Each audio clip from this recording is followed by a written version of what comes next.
Frères et sœurs, très content de vous revoir, de vous retrouver dans cette émission. Nous avons encore le réel plaisir de retrouver le pasteur Rémi Olemo d'Atlanta, Georgia. Bonjour pasteur. Bonjour pasteur Martin, et merci beaucoup à Télévie de m'avoir encore invité. Nous avons un sujet assez épineux, la controverse de la doctrine biblique. Pourquoi tant de controverses? Pourquoi tant de contradictions, pasteur? Ok, d'abord je voudrais remercier Dieu pour ce sujet qui m'est très familier et qui me préoccupe depuis plus de 30 ans.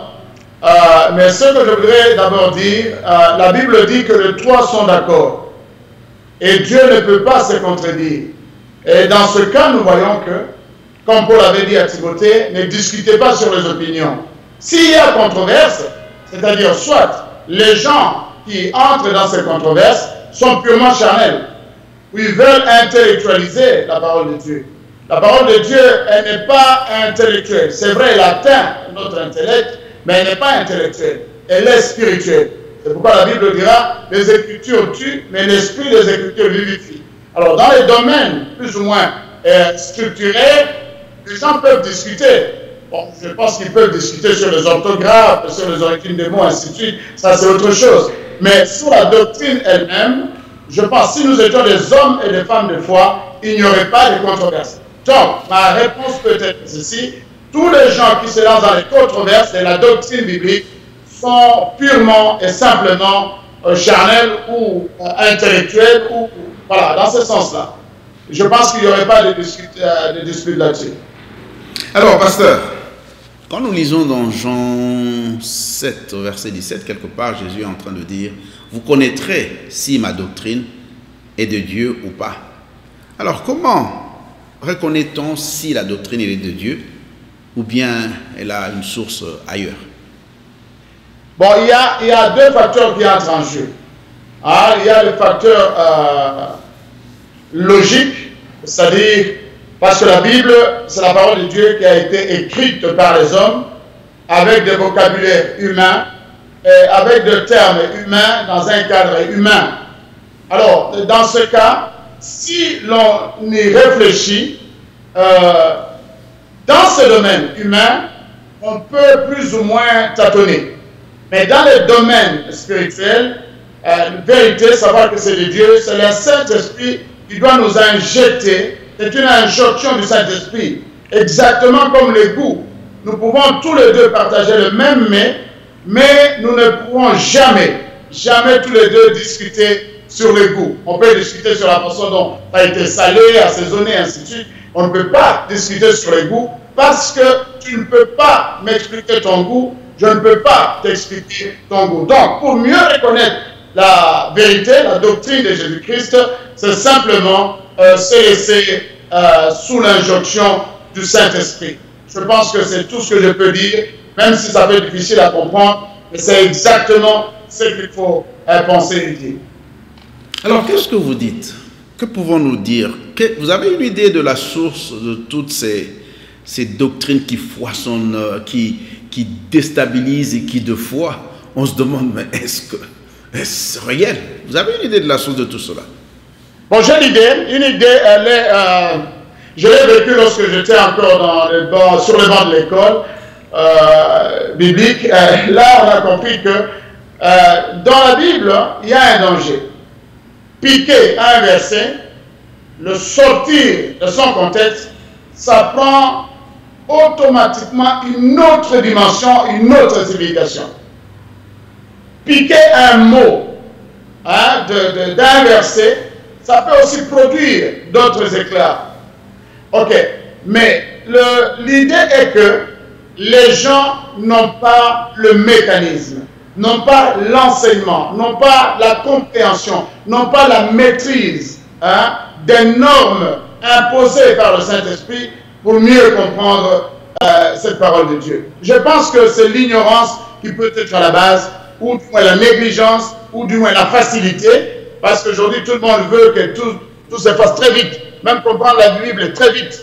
Donc je pense que c'est là la problématique. On peut comprendre la doctrine de Jésus si elle est vraie, simplement si le Saint-Esprit nous en convainc. Alors, dites-moi, pasteur, si nous nous trouvons dans ce cafouillage, celui-ci dit que j'ai raison, celui-là dit que je connais mieux et cela, dites-moi comment mettre fin. Est-ce qu'il y a-t-il une possibilité d'amener tout le monde à une même pensée? Certes, c'est d'abord l'humilité devant la vérité. Auparavant, nous avions eu un entretien ensemble dans une émission précédente où je dis que la grandeur du savant se trouve dans sa capacité de se plier devant la vérité.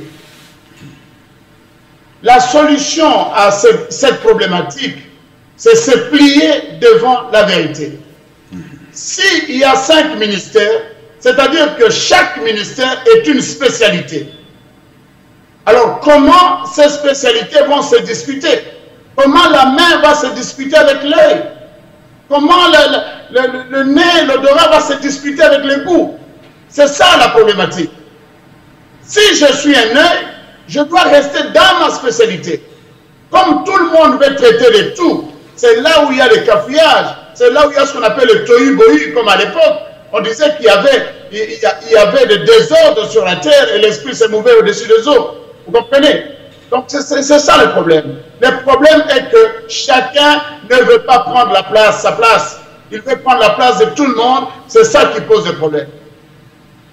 Pasteur, je veux encore poser une question. Dites-moi un peu, est-ce que être dispensateur de la doctrine biblique, est-ce une qualification qui vient de nos institutions théologiques ou c'est Dieu qui équipe et qui donne cette capacité-là?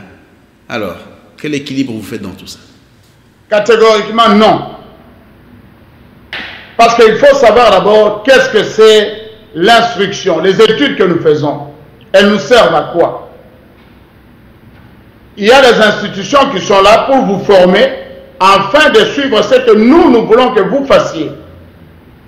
Il y a aussi les institutions qui vous informent, qui vous injectent la connaissance et cela vous permet à vous de l'adapter dans le quotidien. Donc moi je pense qu'on a mal compris. Quand quelqu'un sort avec un diplôme de théologie, il pense qu'il a atteint un degré supérieur. En fait, ce n'est pas ça. Ce n'est pas ça. La théologie en elle-même ne t'apporte rien, mais te donne des outils. Un outil ne peut pas diriger l'homme qui va l'utiliser. Donc, de ce fait, la théologie n'est pas une autorité comme telle dans l'Église. Hein? L'autorité de l'Église, c'est l'inspiration et la révélation de la part de Dieu. Mais ce que vous dites là, pasteur, dans l'Église actuelle, dans les assemblées actuelles, quand vous n'avez pas une qualification intellectuelle, d'abord, vous ne pouvez prétendre à rien. Qu'est-ce que vous pensez de ça, pasteur? Oh, il y a deux volets. Il y a deux volets dans l'Église. Il y a un volet qu'on appelle volet administratif, qu'on appelle l'organisation. Mais l'Église en soi n'est pas une organisation. L'Église est un organisme, c'est un corps. Alors, les deux marchent ensemble. Si vous prenez l'exemple du corps humain, le corps humain c'est un organisme. Mais en son sein, il y a l'organisation qui est inhérente en fait. Alors, ici, si on ne sait pas faire la part des choses, c'est là où on va tomber dans ce piège-là. On a besoin de gens éclairés. Ce ne sont pas les diplômes qui déterminent. Mais les diplômes aujourd'hui peuvent nous aider à savoir que non, cette personne a des outils qui peuvent l'aider à équilibrer, à comprendre et à laisser la priorité au spirituel. Je pense que c'est ça.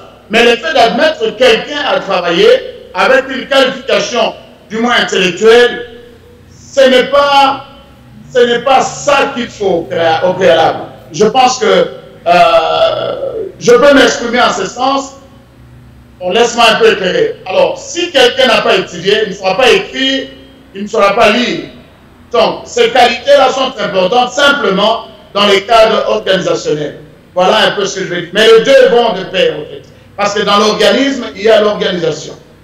Quand et comment peut-on reconnaître que celui-là, il a ce don de dispenser la doctrine avec droiture et correctement par rapport à l'inspiration du Saint-Esprit? Bon, dans ce cas, il y a ce qu'on appelle l'objectivisme du croyant ou d'un dirigeant. Il doit être objectif. Alors, notre objectivité doit dépendre d'abord de la conviction venant du Saint-Esprit. C'est pourquoi nous avons la prière et nous avons le don. Autour de nous, il y a les prophètes, il y a les... Donc, on prend tout cela, hein, on le met ensemble, alors on peut découvrir que tel ou tel est capable de dispenser.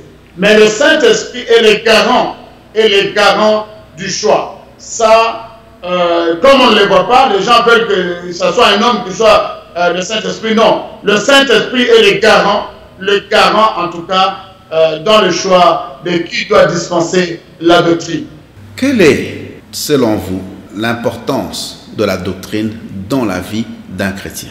Ok, l'importance de la doctrine dans la vie donc doctrine, c'est un mot qui signifie simplement enseignement, instruction et éducation. On met tout ça dans un bloc. Ok, c'est très utile parce que c'est une lumière. Lorsqu'on n'apporte pas de controverses, une doctrine est la base et le fondement d'un chrétien. Cela éviterait aux croyants d'être sentimental, d'être un instrument du prédateur. Un chrétien qui n'a pas la doctrine assise en soi sera brinque-ballant, il sera balancé à gauche, à droite, tel prophète est venu, tel pasteur est venu, tel apôtre, il n'aura pas, il ne sera pas enraciné dans l'exercice de sa foi dans le quotidien. Donc la doctrine est très très très importante, il ne faut pas la rejeter, il ne faut pas la négliger, elle est le point de départ dans une vie de croyant ou de chrétien de tous les jours. Quelle est l'attitude que doit adopter un chrétien quand il reconnaît que ça, ce n'est pas une bonne doctrine? Bon, moi je pense qu'il ne faut pas tergiverser. Quand on sait que ce n'est pas une bonne doctrine, c'est la seule et l'unique raison d'abandonner cette assemblée et aller là où le Saint-Esprit te guidera. C'est la seule. C'est la seule. Donc sans équivoque, sans dialogue, et on abandonne carrément. Bien sûr, lorsqu'on sait qu'on est dans le mal, il ne faut pas patauger dans le mal durant longtemps. Tu ne sais pas combien de temps il te reste à vivre sur cette terre. Il faut quitter. Alors, pasteur, il vous est arrivé de reconnaître que vous avez vous-même, à un moment donné de votre parcours, dispensé des doctrines qui ne soient pas correctes?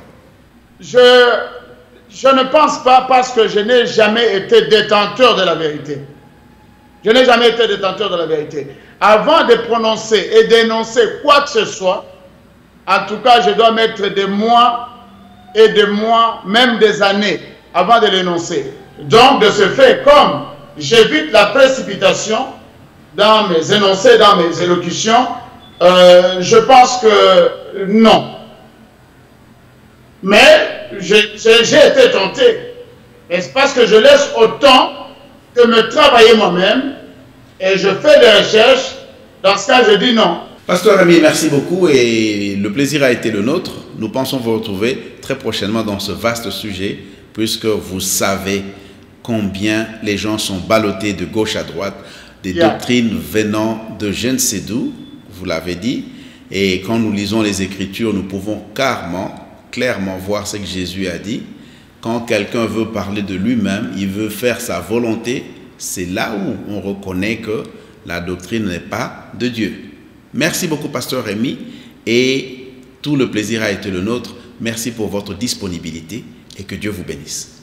Merci beaucoup. Ça a été pour moi le plus grand plaisir. Merci à Télévis. Bien, chers frères et sœurs, merci de nous avoir suivis dans une note de plus. Nous croyons avoir ajouté quelque chose à votre connaissance et vous préparer jour après jour à l'avènement de notre Seigneur.